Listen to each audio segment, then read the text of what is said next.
The content of this podcast has not been evaluated by Health Canada or the FDA. It is educational in nature and should not be taken as medical advice. Always consult a qualified medical professional to see if a diet, lifestyle change, or supplement is right for you. Any supplements mentioned are not intended to diagnose, treat, cure, or prevent any disease. Please note that the opinions of the guests or hosts are their own and may not reflect those of Advanced Orthomolecular Research Incorporated.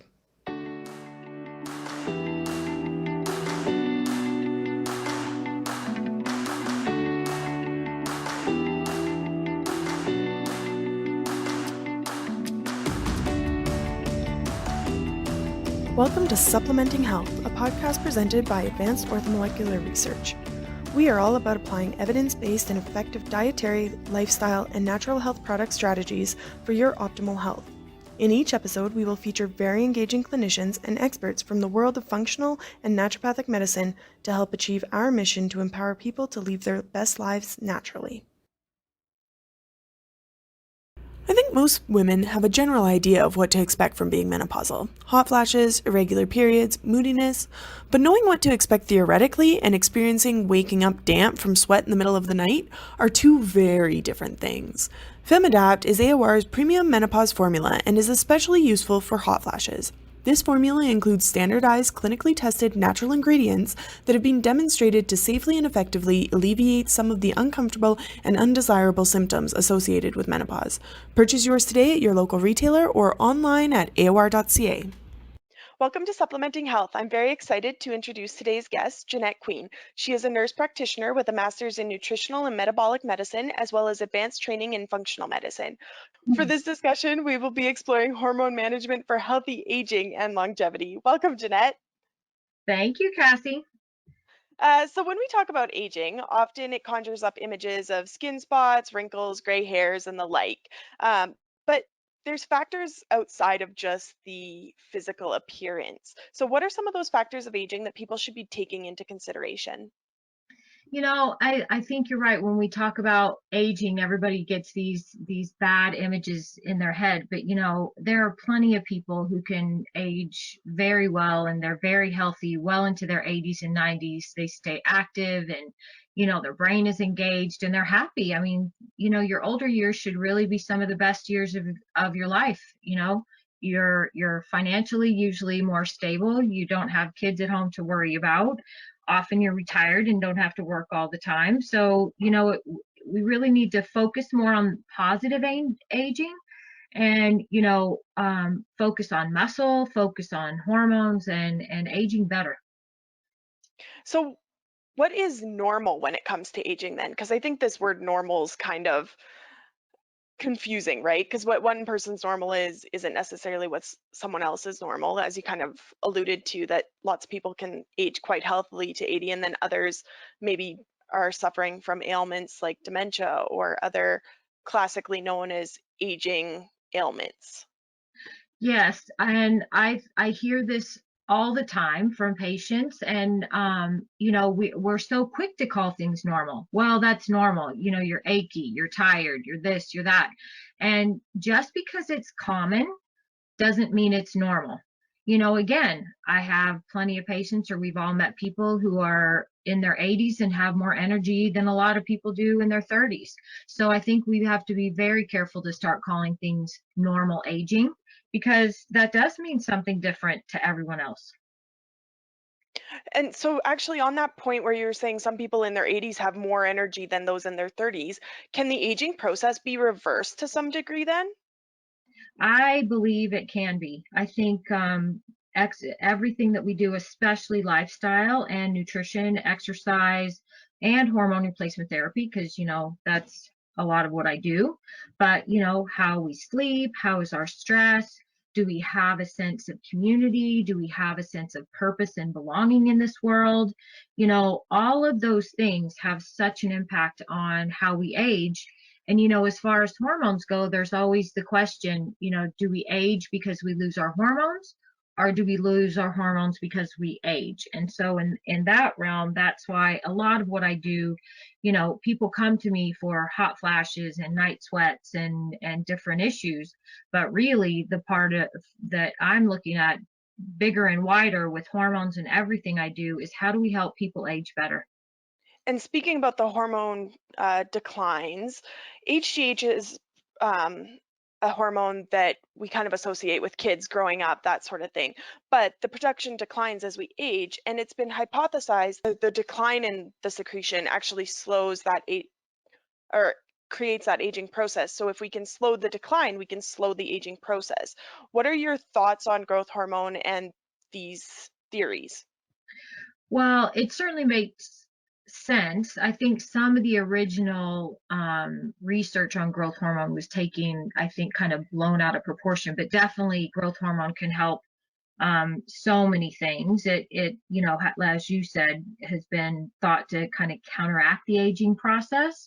You see people claim that they build more muscle, increase fat loss, improved mood, and sleep improves.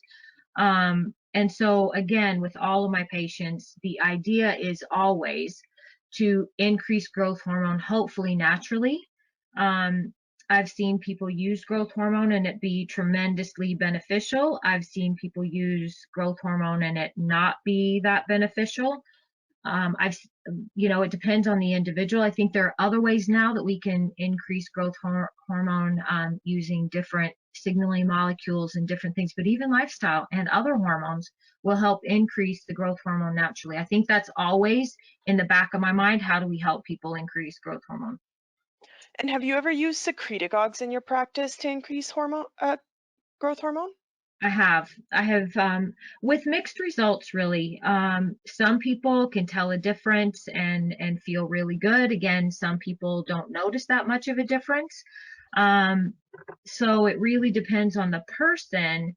But I in my practice I measure IGF-1 is kind of a marker of growth hormone. Sometimes I even measure growth hormone, and I do sometimes see movement in the growth hormone with secretagogues, but not always. So it's very individualized as far as that goes. Okay.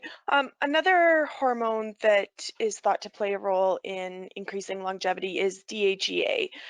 So, what is it about the role of DHEA in our hormonal symphony that has given it the nickname of that longevity hormone?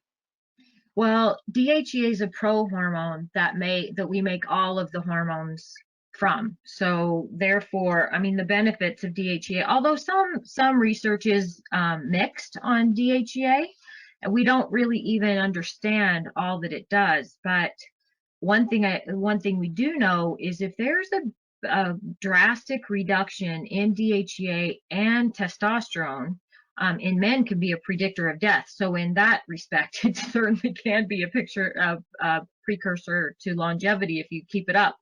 So it just does so many things. It benefits so many things. Skin benefits. It increased muscle mass, increased fat burning. It's neuroprotective. It improves memory. It improves mood. It helps with blood sugar metabolism, enhance sexuality. It's improved survival in many things, improves wound healing. It helps with the cardiovascular system, immune function, and DHEA also has even been shown to be antiviral. So they are looking at it even with COVID. Um, but for people with autoimmune disease, it just has so many implications. It does so many things. I can certainly see why many people do call it a longevity hormone. That's really cool. I didn't realize DHEA had that immune benefit there. Yeah. So, aging in general is also associated with a decline in your immunity. So, what, if any, is the relationship between this decline and hormone function outside of DHEA?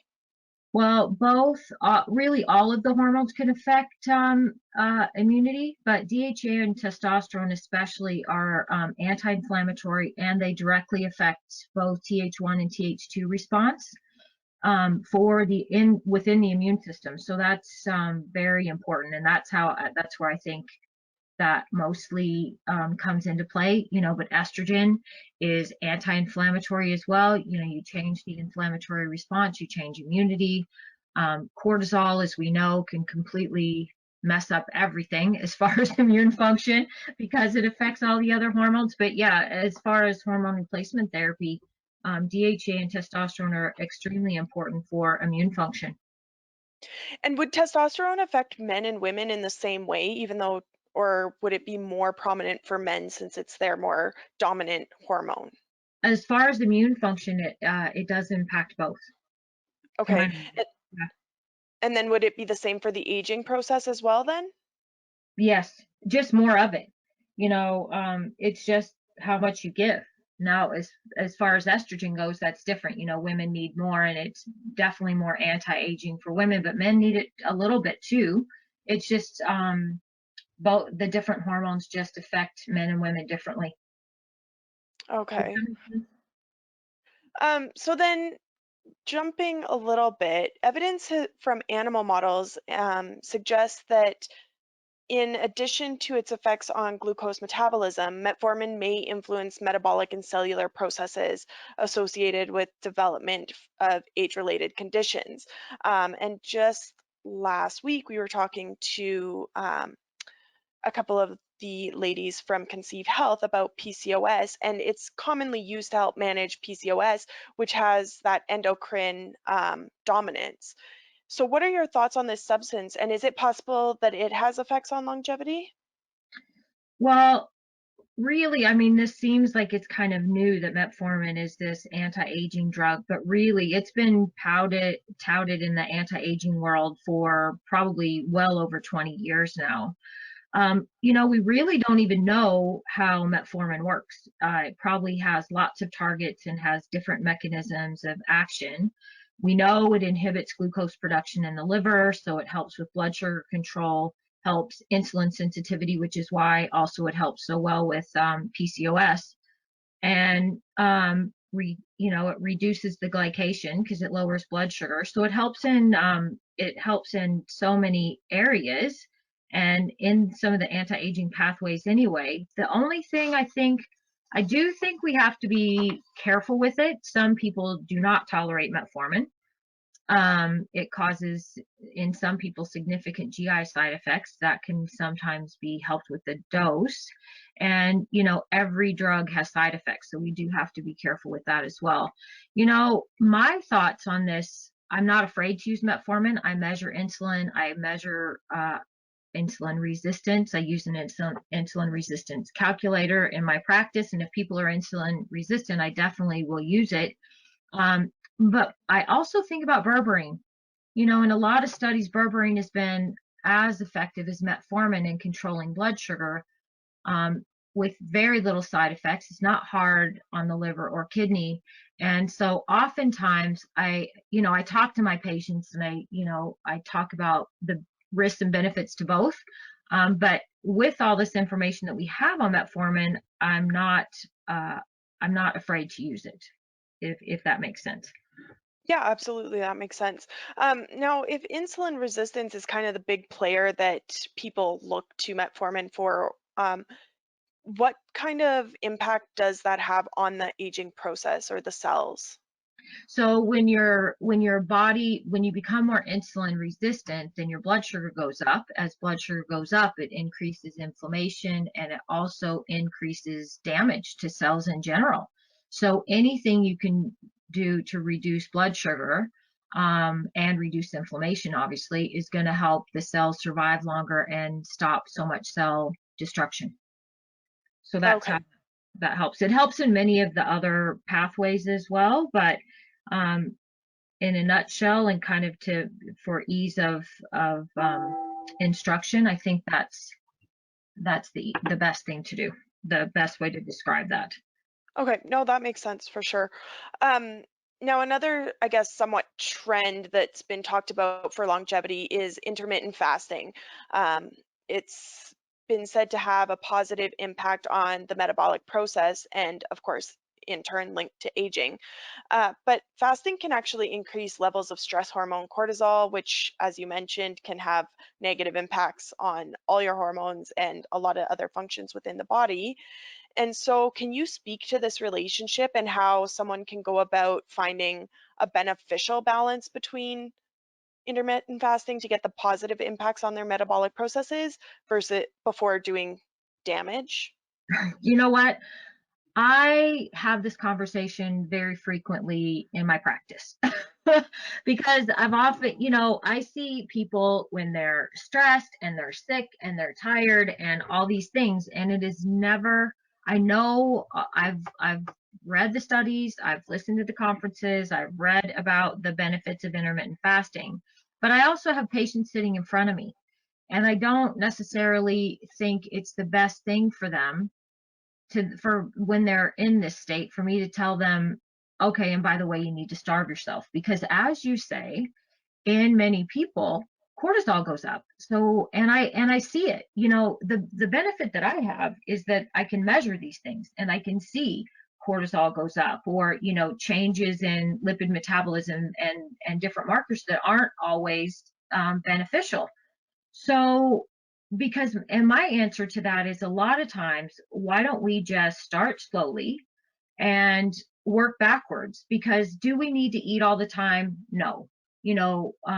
Does it help not to eat all the time? Probably yes. But at the same time, if people are already stressed, they're not managing their blood sugar as well, and causes changes in cortisol. So what I suggest, the number one thing is focus on a low glycemic index diet, so you're not getting the ups and downs in blood sugar to begin with.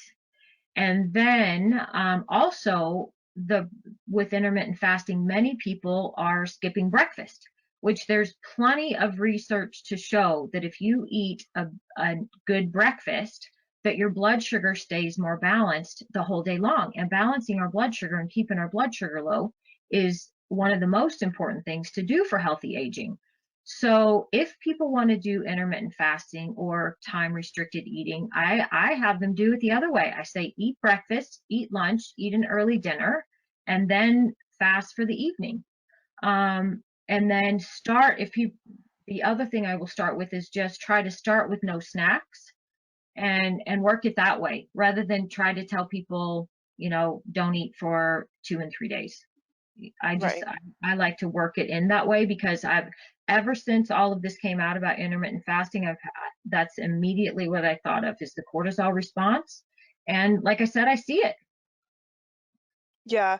I've also read in studies that it's actually more beneficial for men than for women. And I assume that's probably due to the differences between their hormonal makeup. Would that make sense to you as well? Or have you read anything on that?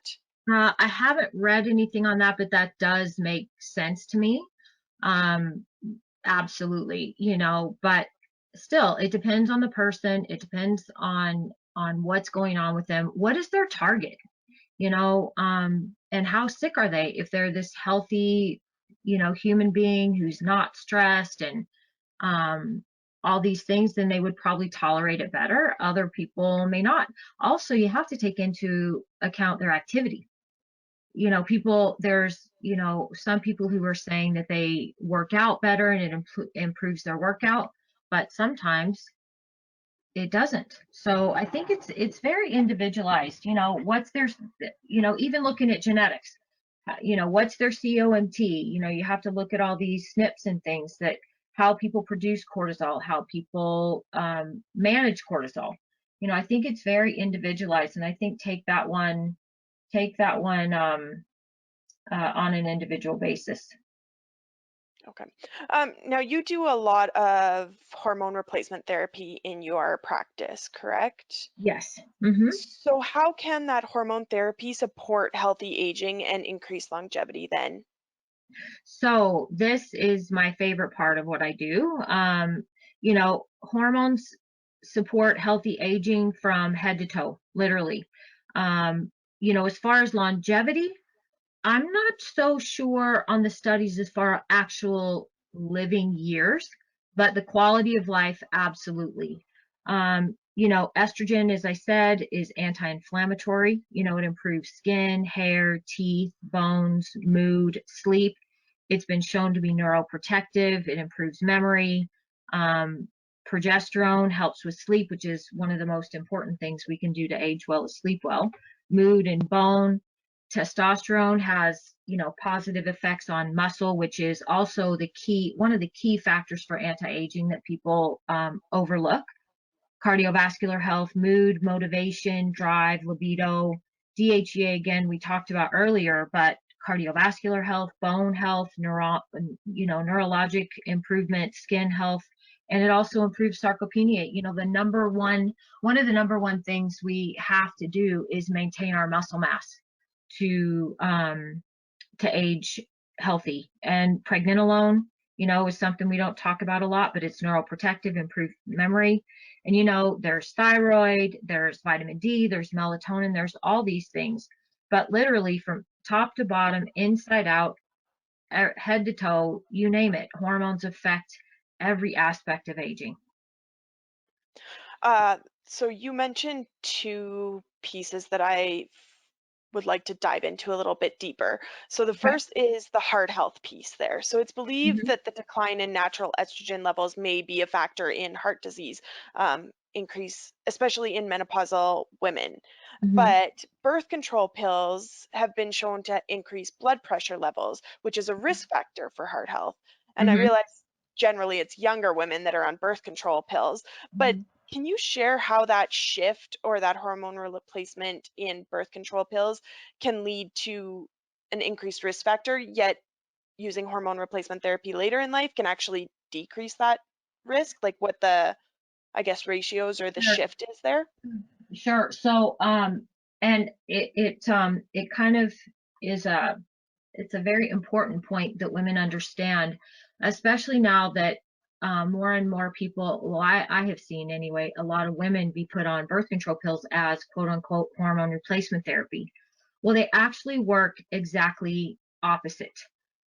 Birth control pills are made up of, we'll just start of what they're made of, kind of a super estrogen that really impacts the liver and the gallbladder, and it stays on the receptor. So it acts, even though the dose might not be a lot higher, or we don't even consider dosing. I mean, we do a little bit, but it just is a super acting estrogen. It's so much harsher and stays around longer than any hormone we use in hormone replacement therapy, which again, estrogen can actually, it is one of the most important anti-inflammatory hormones, but it can also be pro-inflammatory, particularly when taken orally, which is one of the big problems.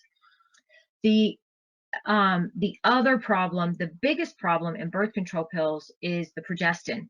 So progesterone, naturally occurring progesterone, affects our brain, our heart, our blood vessels, in positive ways, where the progestin in birth control pills actually works the opposite in every place, including the cardiovascular system, it except the uterus. So it was developed, for to prevent the buildup of the lining of the uterus, but it actually has very negative effects on the cardiovascular system.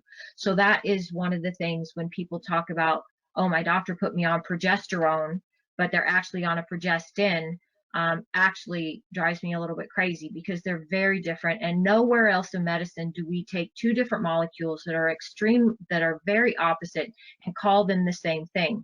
You would never give a progestin to a pregnant woman, but yet we use progesterone in pregnancy. One is a class B drug, one is a class D drug. They're very different, but we call them the same thing. So that is where we get the biggest difference in the cardiovascular risk. Is one, we get a super active oral estrogen that creates all kinds of metabolites that we don't want, on top of the progestin, which is also not beneficial in the cardiovascular system.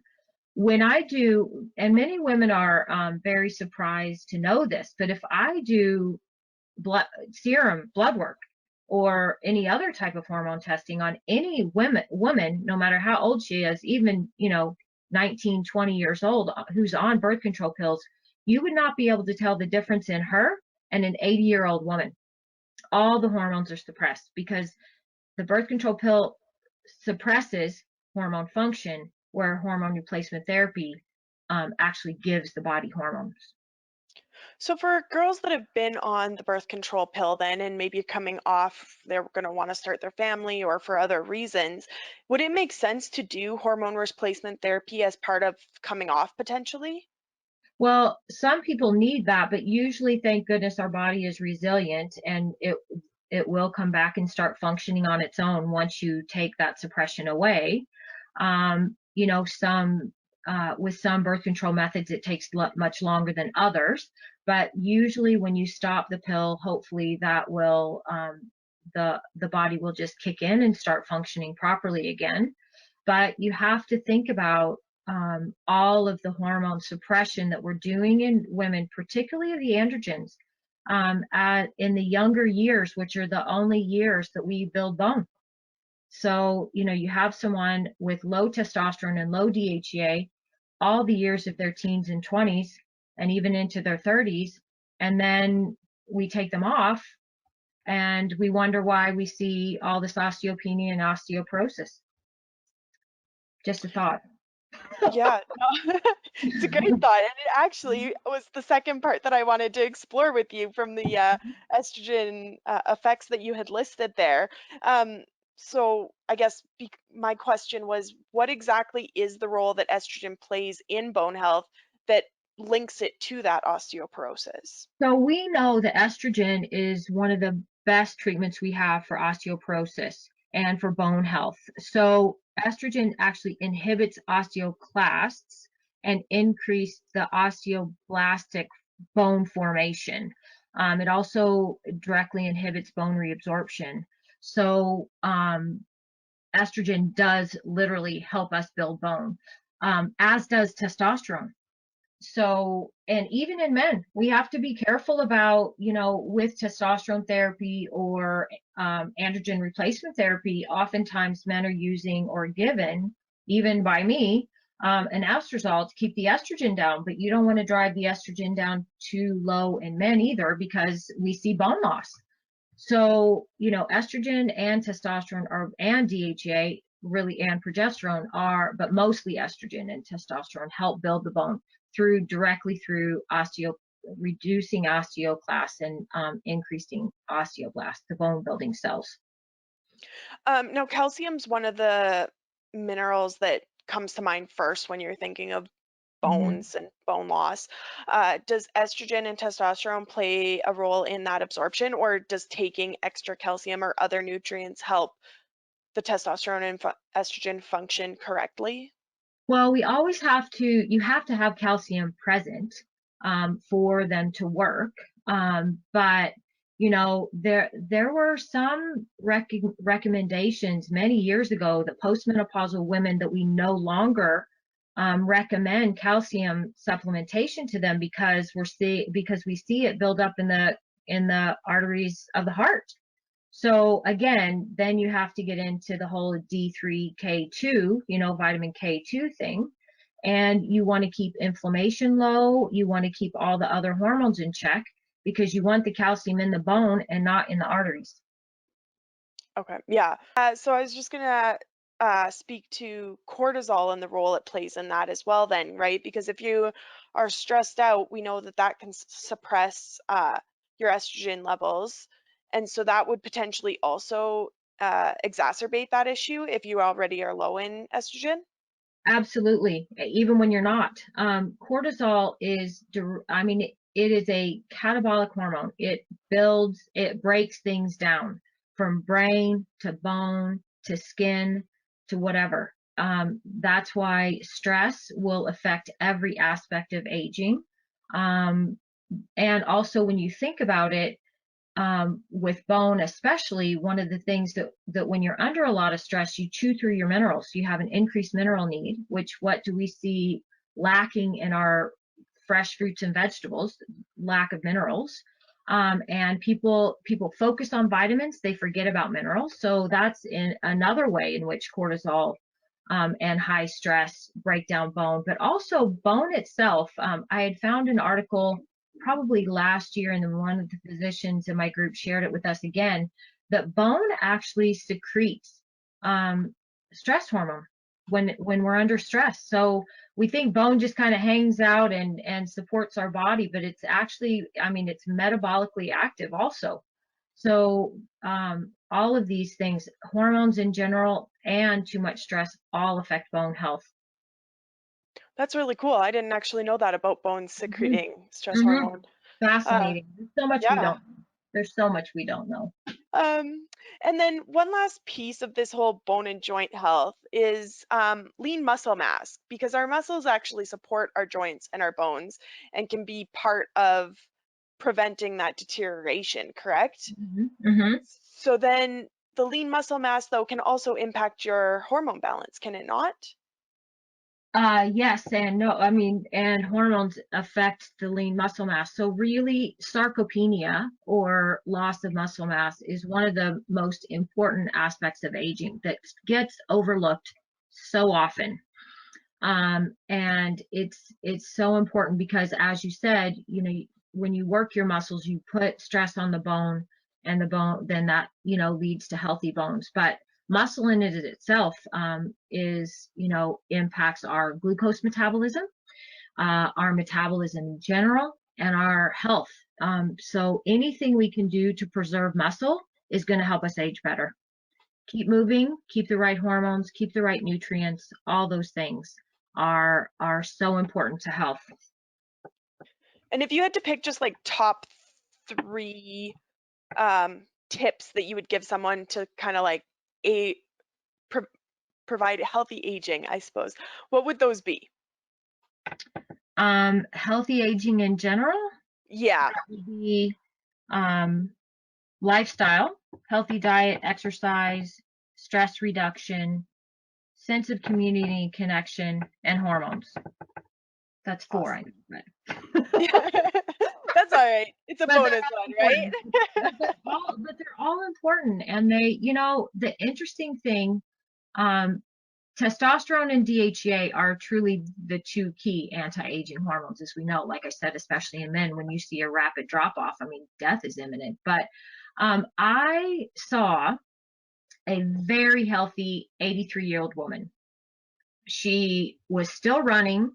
She did not have gray hair. She would take the old people out to lunch. She was still working on a farm.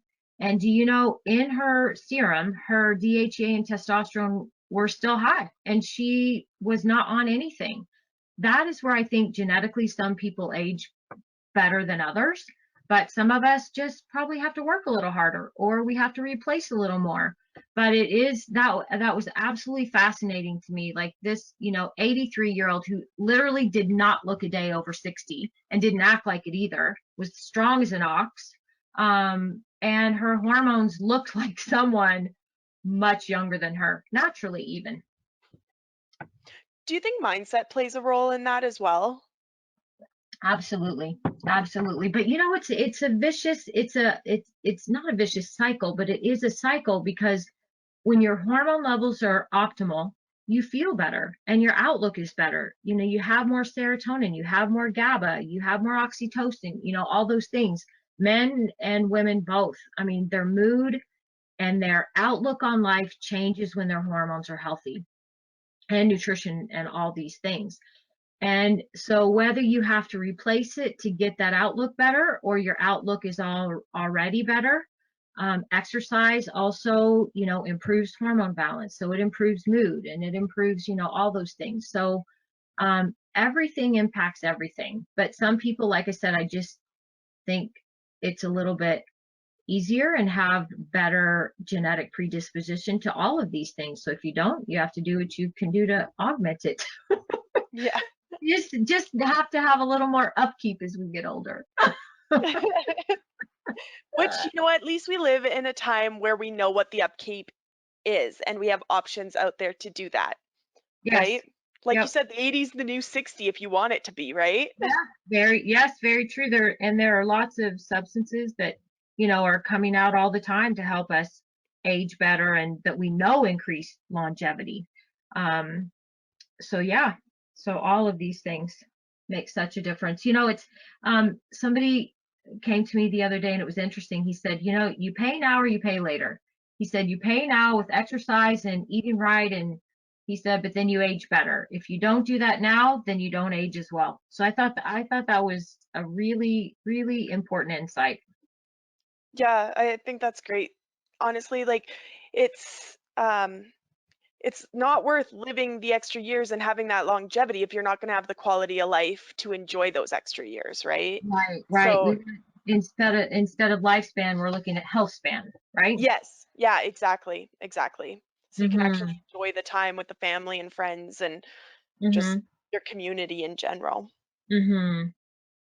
Awesome. Well, this has been a fantastic conversation, and I've really loved chatting with you, Jeanette. If our listeners want to work with you, how can they get a hold of you?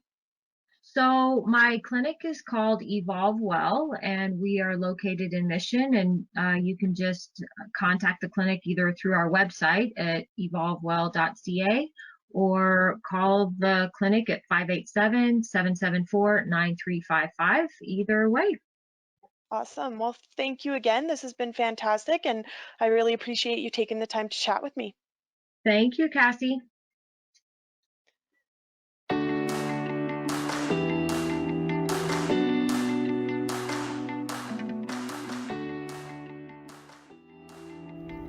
Thank you for listening to Supplementing Health. For more information about our guests, past shows, and future topics, please visit aor.ca/podcast or aor.us/podcast. Do you have a topic you want us to cover?